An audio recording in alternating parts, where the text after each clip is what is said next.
This evening we're going to go ahead and get started at 7 o'clock. I want to welcome you to our evening this evening, where we're going to begin sharing with you the beginning stages of implementing one-to-one for the 2013-14 school year. As we begin this evening here, what I want to draw your attention to is why were iPad minis selected. We have made the choice after careful study over the last several months to go with the iPad minis over the iPad 4s. If you're watching the news here today, you're noticing that the 5s are coming out just here in a short period of time.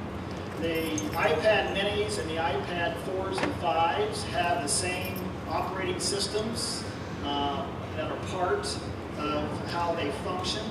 And when we looked at the iPad minis and we studied it from other school districts, we really felt that this was the best route for us to take when we're looking to integrate technology at a higher level into our classrooms. The Apple iPad, we felt too, after looking at a lot of different devices, was the best route for us to go as a school district. When you look at it from a point in time of reliability, also we looked at options for the integration of curriculum at different levels into our classrooms. We felt that it gave us the best opportunity to help our students and help our teachers with the delivery of curriculum and instruction. The size, the portability, the iPads are larger. The minis are the size of what you would be familiar with the Kindles, the Nooks. That's the size that the minis are.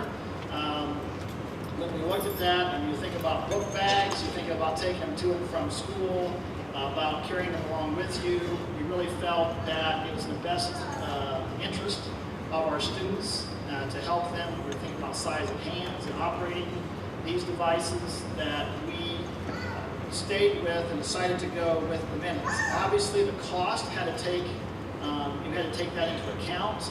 You're looking, depending upon prices, anywhere between $150 to $170 difference per device when you're comparing the cost of a mini with a regular iPad. Why are we going to one-to-one?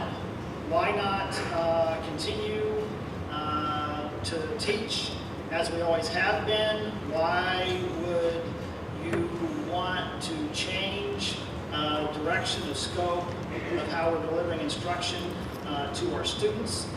And we're going to talk about this briefly, but what I want to show you here this evening were a couple of videos that I believe that strikes at the core of this issue. So I'll show you this first one here this evening.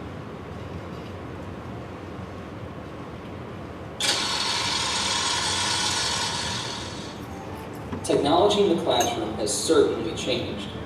There was a time when this simple overhead projector was cutting edge. And this, a basic copy machine, and even this VCR. Originally, it was all about how you present information.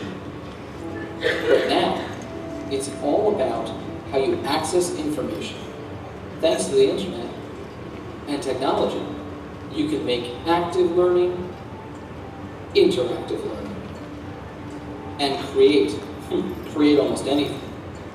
You can share your ideas instantly with millions, or collaborate with your peers and colleagues. You can share thoughts, links, and pictures with people in your own social network, and you can even create a movie and share it with the entire world. It's amazing to look back and see how far technology in the classroom has come, and it's so exciting to look into the future and see where we're going. No one knows for sure, but the one thing I can guarantee you is that this is just the beginning.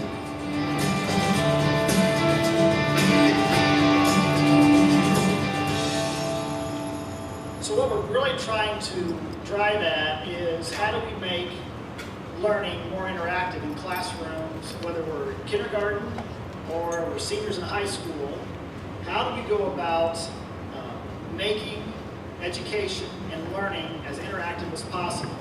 If you're like me and you have a teenager in your house, we have many of them here at home in the evenings, they live practically on technology. And what we do is we ask them to come to school and to turn it off. The lives that these children are going to have in the workforce, in the next several decades of their life, technology is going to be a driver in a lot of different aspects of their lives. And so how do we begin to teach our children about digital citizenship, about interactive learning, and moving technology from just being a tool for making a presentation like this evening, but making an active part of children's education? I want to address a question that's asked of me frequently is that, well, you're going to be taking textbooks out of classrooms next year. No, that's not true. We're going to go with a blended or hybrid approach over the next few years. I believe education would suffer in a district if what we did was go totally to a one-to-one device with no supports with textbooks. I do not believe that's in the best interest of our students or nor our teachers. So in the next few years, we're going to go with a blended approach as we deliver instruction in the classroom. The next video that I want to show you is, as a parent, is frightening to me. But I understand that this is the world that my own children and my grandchildren are going to live in. This presentation tomorrow will be loaded on our website. If you're like me, you'll watch this video multiple times to glean the information. You may agree with some of the facts with this, you may not, but I don't think there's any denying that this is the way our society and our world is moving today. I look at your children where they're at today, but I also take seriously of looking at your children and where they're going to be when they're my age. What skills are they going to have in their lives in order to be successful in their own lives, but also in the workforce? So these are, this video was put together in 2012. The data is current, and I'll let it speak for itself here.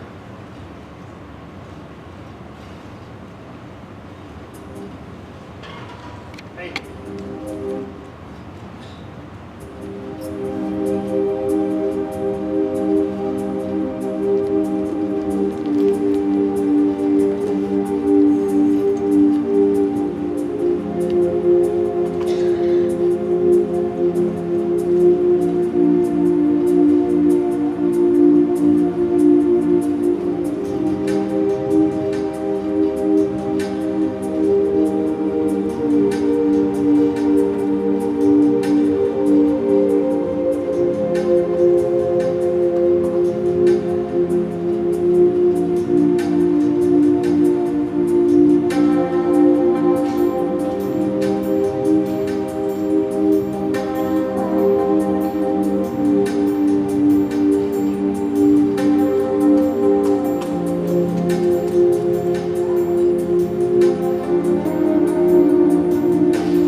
question is really, what does it mean to all of us? We may, if you and I got into a deep level discussion, you may agree or disagree with certain aspects of the direction of education today, or where our world culture is going. But what there's no denying is this, is that our students and all of us are living in a world that's much different today than what it was just a couple of years ago.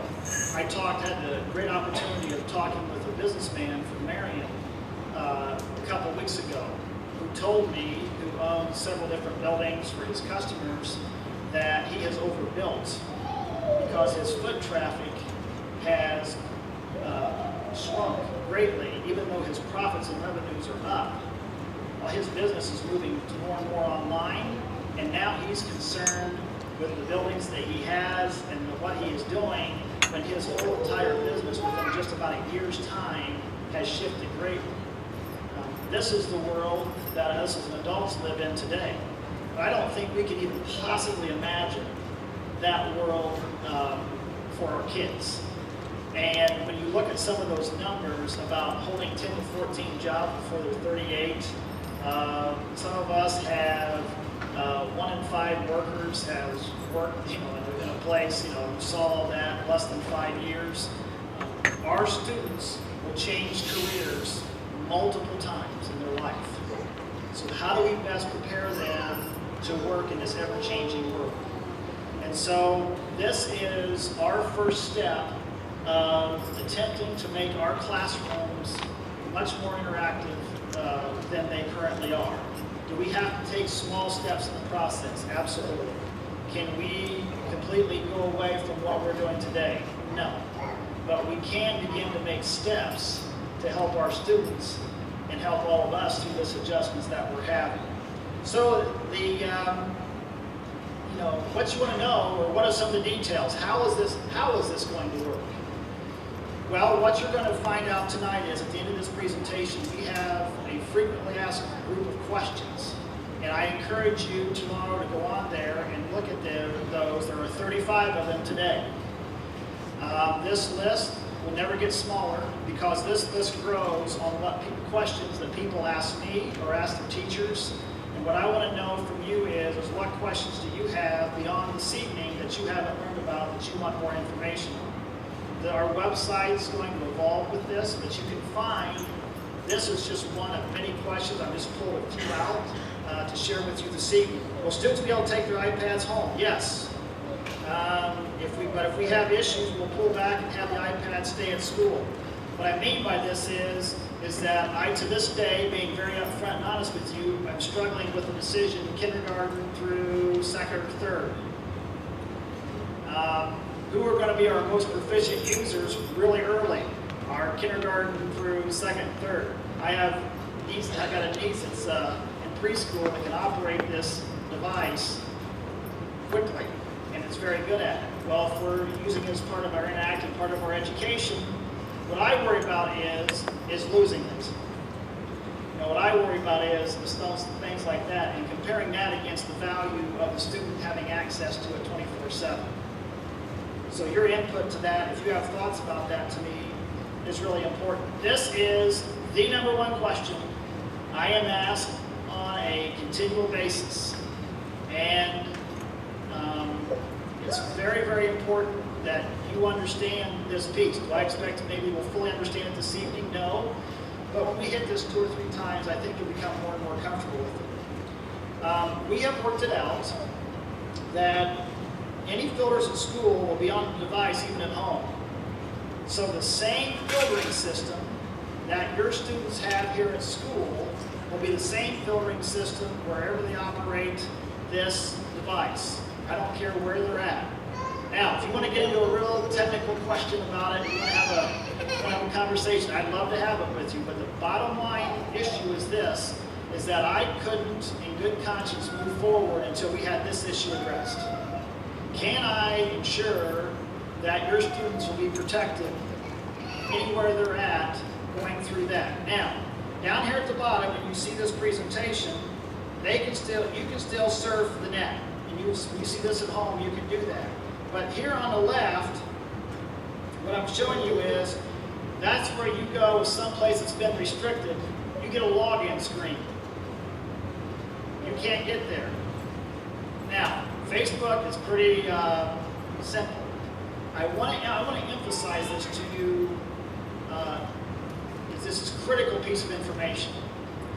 If we currently today and will continue to look at where our students are going on the internet, you have to understand when your student brings home a device, I think your student's operating it. If you, as an adult or someone in your house, attempts to continue to go someplace where they're not supposed to go, we will be having a conversation with your student. Now, you want to talk about a really uncomfortable conversation to have with an adult, is somebody coming into my office and saying, wait a second, Mr. Trout, that's not my son or daughter, that's me. Oh, because we can check that on a daily basis. My concern today is not our kids.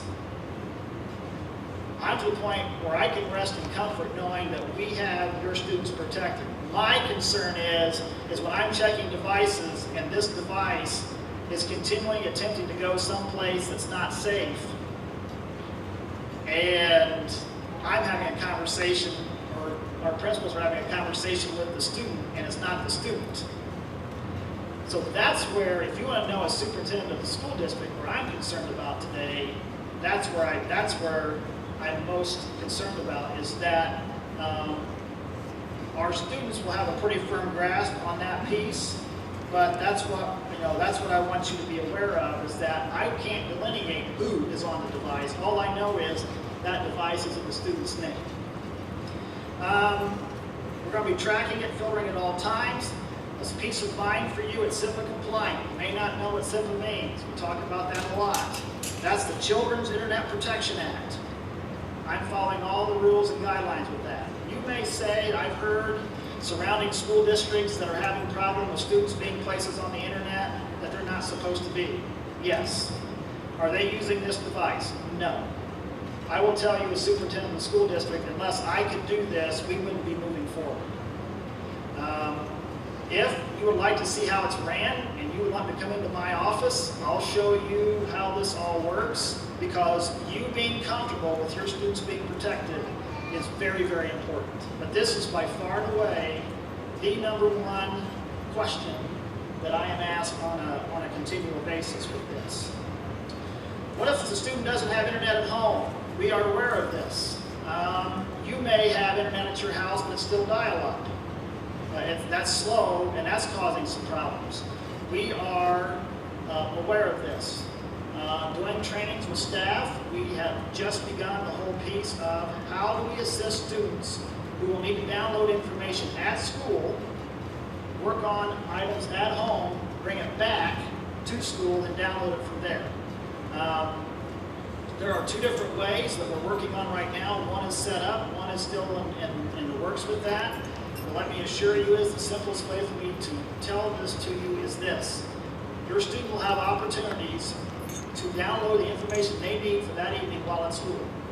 Work on it at home, bring it back, and you can go from there the next day.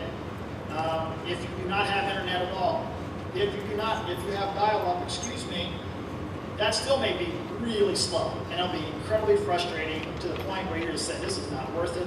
We understand that point too. Do I expect this to become more of an option, the high-speed internet for the community? Yes. If you've seen the cable being laid around all over the community, that's been for the school district. I think that those opportunities are going to come up for you as community members. Is it today? No. Can I tell you in a crystal ball when? No, I don't have any control over that piece, but I will tell you I think it's going to be a great thing to do for the community. I'm not going to sit here and tell you go tie up Starbucks for 3 hours. Businesses get really frustrated with people who go into their places and tie up their Wi-Fi and don't purchase their product. I will say to you is, and I say this semi-reluctantly, but I know it's going to happen, is our Wi-Fi here is really good, and you can sit in our parking lot and pick it up. And you'll be able to do the same thing at the Summitville Elementary and at Park.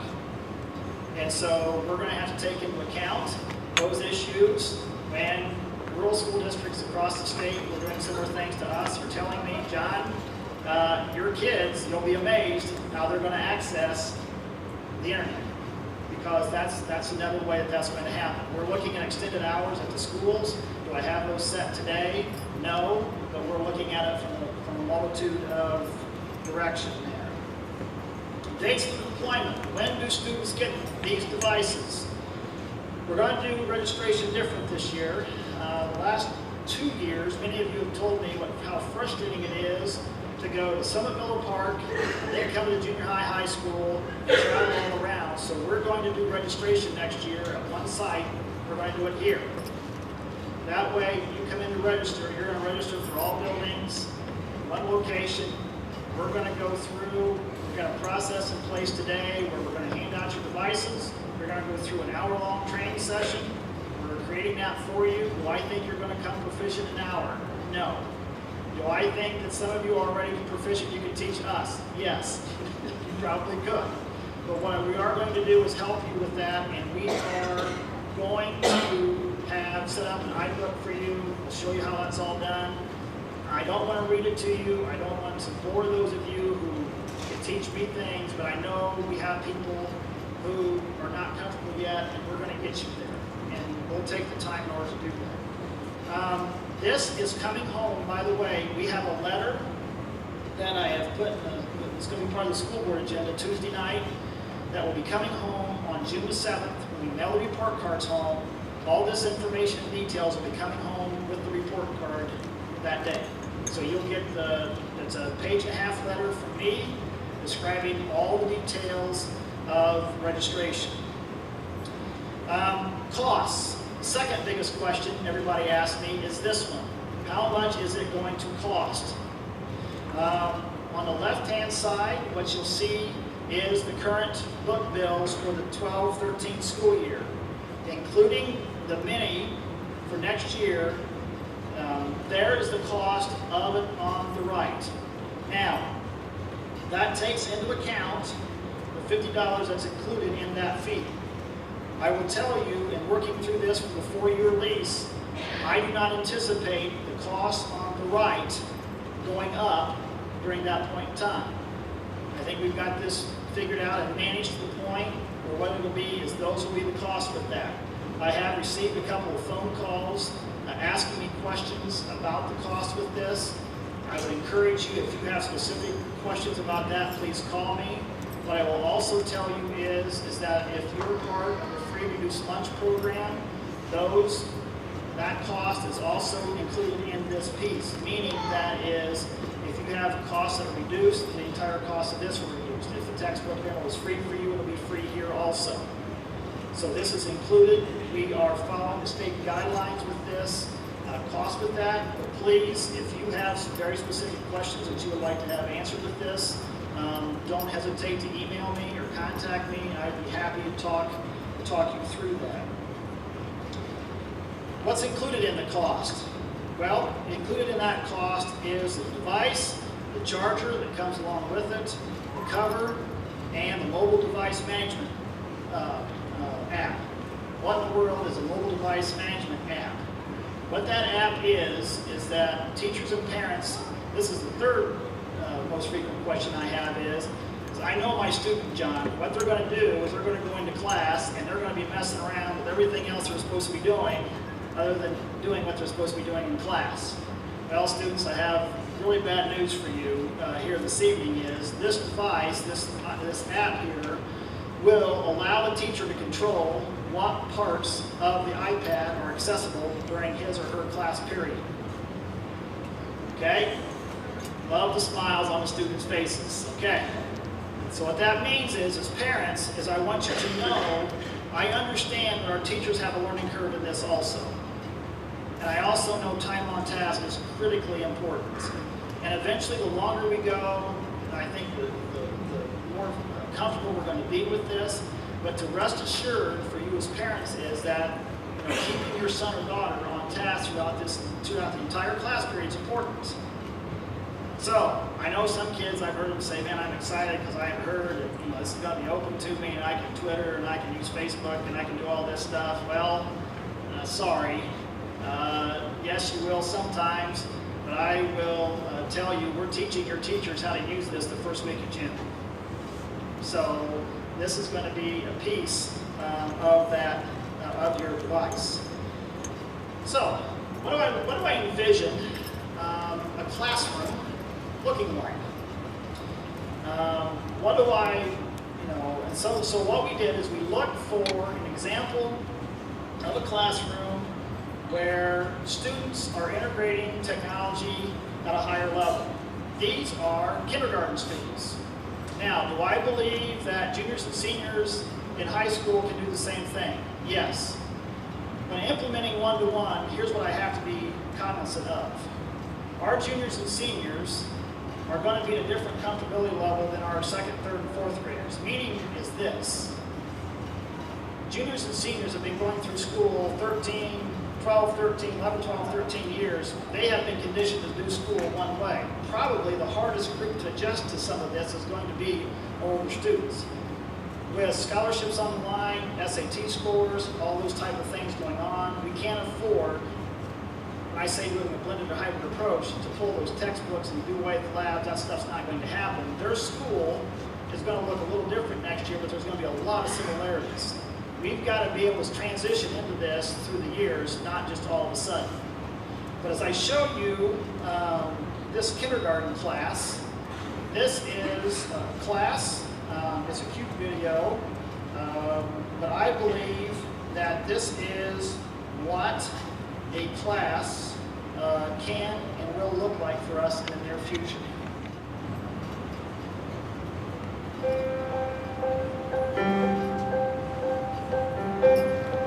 We've been learning about flies and equal butterflies. We read books. Bye bye butterflies, she whispered. We sing songs. We drew pictures. And now we have saved your picture.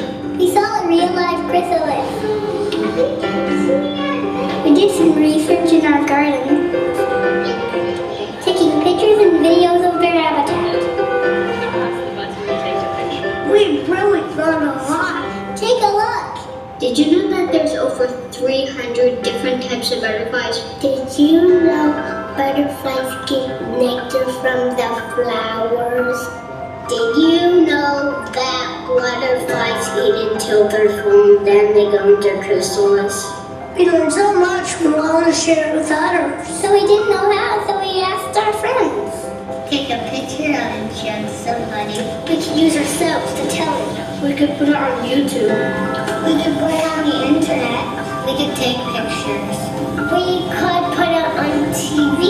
We could make a book of it and sell it. But then they came up with the perfect idea. We could make a video on our iPads. But we didn't know how, did you? No. Let's ask the teacher. Okay.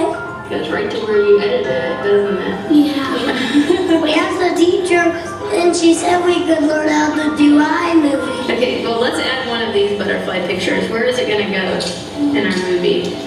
We do the pictures that we drew. And the pictures we took in the garden.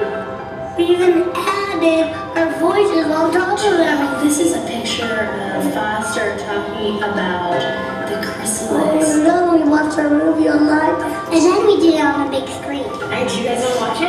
Yeah! Do you guys want to watch our movie on the acting board? Yeah! I wonder what we're going to do tomorrow.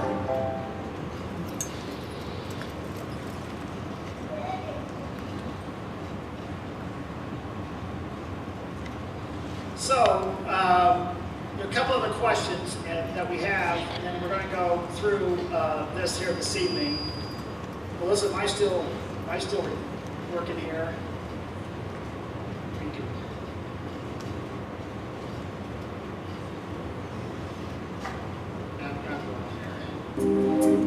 Okay, thank you.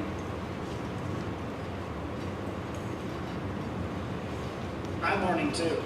So, okay, are students allowed to bring in their own device if they have one? No, we're not going to allow that to happen. Well, you're asked why. cannot allow students to bring in their own iPads due to difficulty distributing apps to the iPad and other Madison-Grant High School Corporation issues with this. When I talk to you about MDM, when I talk to you about internet security, when I talk to you about a lot of those issues with that, we need that to be going through these devices in order to be able to make sure that that happens. Will the iPad belong to the student? Will you own this iPad? The answer to that is no. It will still remain property of Madison-Grant. It's still just like textbooks. We will cycle these out in 4 years, just like we would in textbook with 6 or 7. What happens if a student leaves Madison-Grant during the school year? They'll be required to turn it in. For example, next year's seniors, when they graduate, they'll turn them in, we'll process them, we'll make sure they're running properly. Then when the kindergartners come in next year, that's how we're going to cycle these through then. How long will students keep their iPads? We're right now working on a 4-year lease. We're going to conduct updates every summer.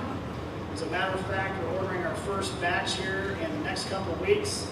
We're going to go through all the process of doing all the downloads that we need to do, and it's our goal is by the first week of July to give ourselves a couple extra weeks of buffer that we're going to be ready to distribute these then at registration.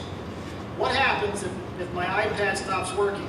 As we become more and more dependent on interactive learning, breakdowns are going to happen. I hope we don't lose too many, but I understand there's going to be situations that we just can't imagine at this point in time. We'll be responsible for all the repairs, depending upon the issue, maybe provided with a loaner, and that's what we've ordered extra to take into account when it's being repaired, what other issues we may have, that's occurring. What if it's physically damaged? Students will be responsible for any damage not following the acceptable use policy. When you come to registration, we have that mapped out. We'll show that to you. Normal issues and maintenance will be covered through those. Insurance, we are not providing insurance for these. However, Apple provides a 1-year product warranty. And what we're going to do is set up a self-insurance program that if you choose, it's optional for $25. There'll be an insurance program with that. Now, one of the questions I had checking this with other school districts who've been in this 1 to 2 years is that the protection of these, the damage of these, what's the percent of that going on? And amazingly, in all the districts I spoke to and looked at their data with it, it's very low. Students take care of these. Do accidents happen? Absolutely. We need to take that into account. Sure. We have to understand that as we're going around doing this issue. What if it's stolen? Some school districts that started in this early a couple of years ago were having problems where students get this iPad from the school district. Then they sell this iPad to a buddy who doesn't go to school because they want the money.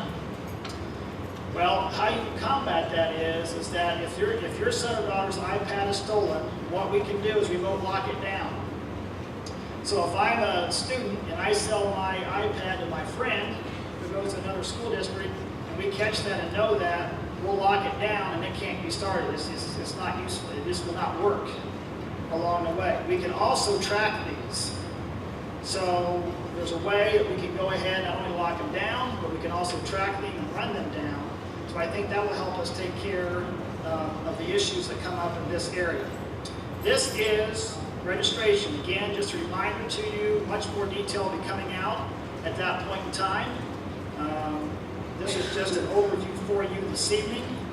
Here is where you can find this presentation starting tomorrow. On our front page of our web page, you will see there's an iPad picture there, and tomorrow this entire presentation will be loaded there for you. As the summer goes along, more and more information will become available at this site. Now, down at the bottom here is the list of the 35 questions. You can find those there. How do you get a hold of me? This is my email address. You can find it on the website. If you have additional questions, if you have comments that you want to make, if you have an opinion about some action of this, I'm wide open to that. Many of the pieces that we have in place today are from questions, comments, and concerns beyond what we learned at other school districts. This is the complete list we have today.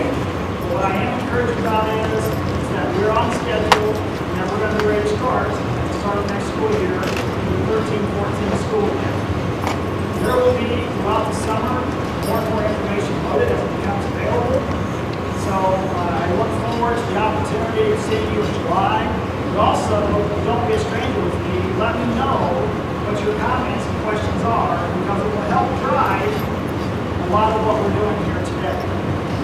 For an hour, I appreciate you for your time. And again, the registration information will be coming home, and this will be loaded tomorrow. So thank you.